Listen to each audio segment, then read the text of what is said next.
दोस्तों असल में जितनी भी बातचीत चल रही है ना, अमेरिका इसराइल ईरान के बीच में सब ये एक जैसा बोलेंगे प्रोपोगंडा है। समझ रहे? फॉर्म फॉर्म में आके अमेरिका ने डील तो कर लिया। शहबाज शरीफ और जो आसिफ मुनीर मतलब इनको बीच में डाल के डील तो कर लिया अमेरिका ने। पर लेबनान पर लगातार बमबारी जारी है। इसराइल को बोला फोन करके ट्रम्प ने, अरे बेटा बंद कर दे बमबारी। वो ईरान बैठेला इंतजार में आ, सिर्फ मेरे ऊपर प्रेशर डाले ले अभी डोनाल्ड ट्रम्प के ऊपर। अगर बेटा 24 48 घंटे में लेबनान से डील नहीं हुई ना, तो वापस तू पेला जाएगा। समझा क्या?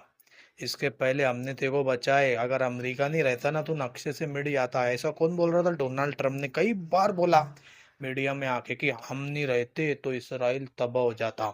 ऐसा कौन बोल रहा था? डोनाल्ड ट्रम्प बोल रहा था दोस्तों।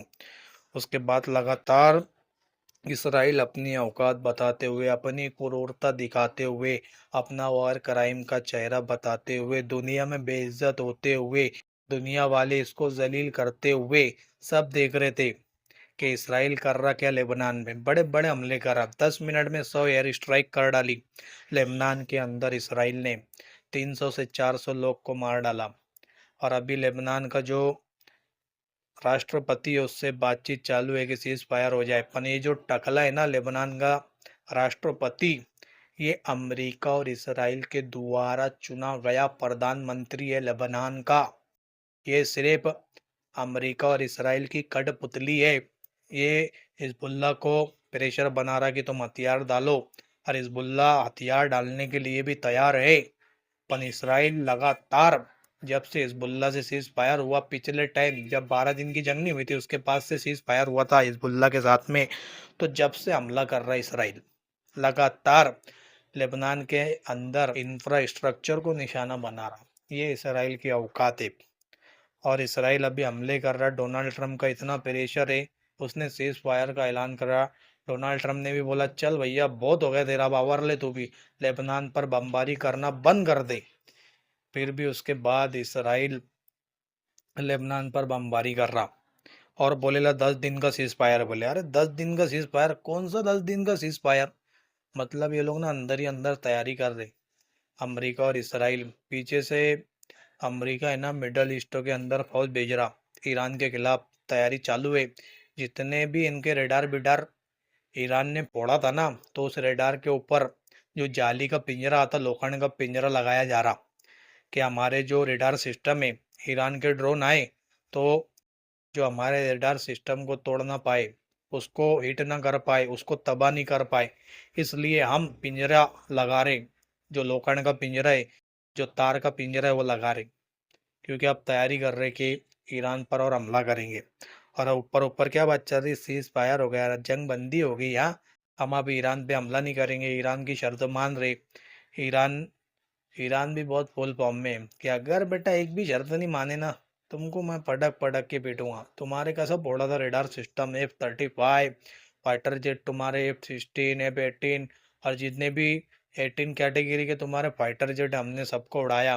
तुम्हारा अर्ली मॉर्निंग रेडार सिस्टम को भी उड़ा दिया। समझ रहे? जितने भी तुम्हारे E-2 जहाज और जो हेलीकॉप्टर लाए थे किंग सलमान एयरबेस पे, जो बड़ा सा हवाई जहाज खड़ा था उसके बीच में हमने मिसाइल दाग दाग के उसको दो टुकड़ा कर दिए थे। फिर भी तुम्हारी अक्कल ठिकान पे नहीं आ रही। समझ रहे? ईरान ने इतना खतरनाक धोया इनको पकड़ के कि पूरी दुनिया में इनको जलील करके रख दिया ईरान ने दोस्तों। फिर भी अभी बातचीत चालू है और लेबनान पे हमले भी चालू है। पर ये कुत्ते की दुम है। अगर इनको फुकने में डाल के सिद्धा भी करना चाहे ना, ये कभी सीधे होने वाले नहीं है। समझ रहे? सीज फायर की बात चल रही है और उधर हमले चल रहे लेबनान के ऊपर, आम सिविलियन के ऊपर हमले हो रहे। समझ रहा?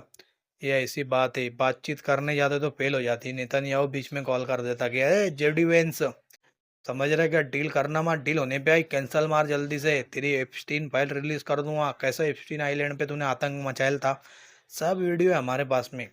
तूने अगर जरा भी होशियारी करा तो फिर वो जो जेडी वेंस पाकिस्तान जाता और डील करने, और डील फेल हो जाती। फिर वापस रिटर्न आता हो। 21 घंटे मालूम नहीं क्या कर रहा था होटल में बैठ के। समझ रहे? 21 घंटे बातचीत चली, उसके बाद वो रिटर्न हो गया, बोले बातचीत फेल होगी। बोले ये हमेशा बातचीत फेल कौन करता? अमेरिका और इसराइल। मतलब ये बहाना रहता दुनिया वालों को, जरा फॉर्मेलिटी बताना पड़ेगा ना।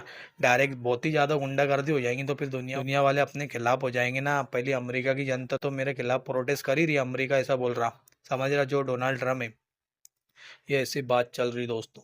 जंग को जो बंद होने नहीं वाली है, स्टेट ऑफ हॉर्मुज वापस से बंद हो गया।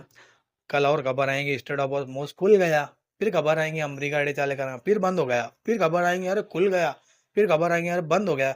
फिर उतीस भी बर्थडे लाल सागर में। बेटा हमारी ना उंगली ट्रिगर पर है, अगर तुमने होशियारी करे ना तो बाबल मंडे पे ना ऐसा बंद करेंगे ना, ऐसा बंद करेंगे ना कि पूरी दुनिया वाले भी आएंगे ना तो हम खोलने को तैयार नहीं रहेंगे। और कोई जहाज वहां से गुजर नहीं सकता। पहले एक रास्ता बंद हुआ तो 80% जो तेल था, क्रूड ऑयल था, जो नेचुरल गैस थी, हाँ, सबके दाम आसमान पे जाने लगे। समझ रहे। एक ही रास्ता बंद करने से अगर दूसरा रास्ता फिर बंद हुआ ना तो फिर लॉकडाउन खतरनाक लगने वाले दुनिया के अंदर। और जो स्टेट ऑफ हॉर्मुज है ना, ईरान न्यूक्लियर हथियार बना लिए। हमने न्यूक्लियर तो नहीं बनाए, पर स्टेट ऑफ हॉर्मुज को हम न्यूक्लियर बना के ना अमेरिका के खिलाफ, इसराइल के खिलाफ यूज करेंगे। और जो नेटो बेटो चलते थे ना कि ईरान के ऊपर हम भी हमला करेंगे, तो उनने देख लिया ईरान ने कैसा पेले लाए। डियागो गार्सिया ईरान से 4,000 किलोमीटर है दोस्तों, 4,000। वहां पर ईरान ने मिसाइल दाग के यूरोप और जो नेटो है ना इनके अंदर खलबली मचा दिया ईरान ने, कि कैसा खलबली मचा डाले।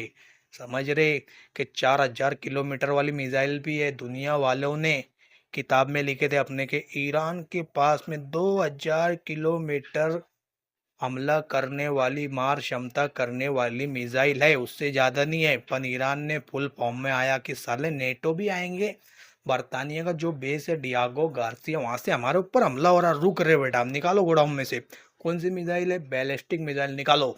निकाले लोग ने बैलिस्टिक मिसाइल, लारे लॉन्चो पेड पे। बोले कौन है? डियागो गार्सिया है। लॉक कर सला, बोले मशीन के अंदर, सिस्टम के अंदर लॉक कर डियागो गार्सिया आइलैंड। टारगेट हुआ? बोले हुआ। ताले डायरेक्ट डियागो गार्सिया पे 4,000 किलोमीटर गई। और जहाँ पे बरतानिया का एयरबेस था वहां पे अमेरिका इस्तेमाल कर रहा था उस एयरबेस को। और जो जाके हिट हुई ना, फिर सुबह सुबह में खबर आई कि डियागो गार्सिया 4,000 किलोमीटर दूर ईरान ने मिसाइल दागा। फिर दुनिया डरी, अरे रे कौन सी मिसाइल छुपा के रखेला है। और IRGC ऐसा बयान दे रही थी जंग के दौरान कि हमारे छोटे मोटे खिलौने से हम खेल रहे। बोले अभी कौन बोल रहा था? IRGC के छोटे मोटे खिलौने, अभी हमारे जितने भंगार हथियार है सब हम ही इस्तेमाल कर रहे हैं। अभी बड़े हथियार रास्ते में, बोले हमारे स्ट्रेटेजिक हथियार है ना जो, बोले रास्ते में अभी आएंगे ना, फिर देखो बोले कैसा मजा आएगी। निकाले खुर्रम शेर 4 मिसाइल, पहली बार आगे इसराइल पे, के इसराइल पूरा दहल गया था। इसराइल की सरजमीन है ना धक धक धक धक करती थी जब खुर्रम शहर गिरी वहां पे। हाँ। और दूसरी फतेह 2, ये बहुत बड़ी मिसाइल है दोस्तों, और इतनी खतरनाक तबाही मचाती कि ऐसा जिगजैग जिगजैग जिगजैग ऐसा रोड बनाते जाती।